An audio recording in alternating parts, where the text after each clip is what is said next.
Good morning friends, welcome back to my mini vlog. आज सकाळी सकाळी आम्ही निघालो होतो लायब्ररीत जायला, कारण की बाहेर पार्कमध्ये मुलांना घेऊनच जाऊ नाही शकत असं वातावरण झालं आहे सध्या. बाहेर बघा सूर्य कसा चकचकतोय, पण असं वातावरण आहे एकदम अपोजिट. -4 टेम्परेचर आहे. लिटरली बॉस्टनची आठवण आली. उद्यापासून तर स्नो पण होणार आहे.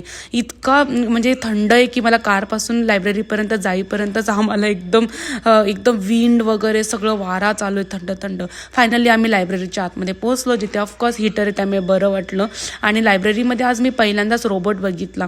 खूप सुंदर अशी लायब्ररी, ही पब्लिक लायब्ररी आहे. रोबोट होता तिथे, ते बघून कियान रिहानला पण मज्जा आली की काय फिरते लायब्ररीमध्ये, जे पुस्तकं इकडे तिकडे घेऊन जायला हेल्प करते लायब्ररीमध्ये. आणि त्यानंतर आम्ही किड्स सेक्शनमध्ये गेलो. प्रत्येक लायब्ररीमध्ये किड्स सेक्शन असतो, जिथे किड्स मस्त आरामात बसून खेळू शकतात. सर रियान तर एवढे पुस्तकं घेऊन आला, जसं की आज इथेच मुक्काम करायचा आहे, घरी जायचंच नाही आहे. त्याने पुस्तकांवर पुस्तकं वाचायला सुरुवात केली. हा खूप चांगला टाईमपास आहे जेव्हा मुलांना सुट्ट्या असतात किंवा वातावरण बाहेर खूप थंड असतं विंटरमध्ये, तर लायब्ररी हा ऑप्शन बेस्ट आहे. पब्लिक लायब्ररी इथे नेहमी खूप कमी अंतरावरती भरपूर अशी लायब्ररीज आहे इथे. त्यामुळे वेगवेगळ्या लायब्ररीमध्ये आम्ही प्रत्येक विंटरमध्ये फिरत असतो. त्यानंतर तिथून निघालो आम्ही आमच्या फ्रेंडच्या घरी. फायनली आम्ही तिच्या घराजवळ पोहोचलो होतो. सगळे तिथे भेटले होते ऑलरेडी. मस्त चहा ठेवला, कारण की खूप गरज होती चहाची. दुपारपासून आम्ही बाहेर होतो, मस्त जेवलो आणि मग तिथून आम्ही घरी गेलो. Bye bye.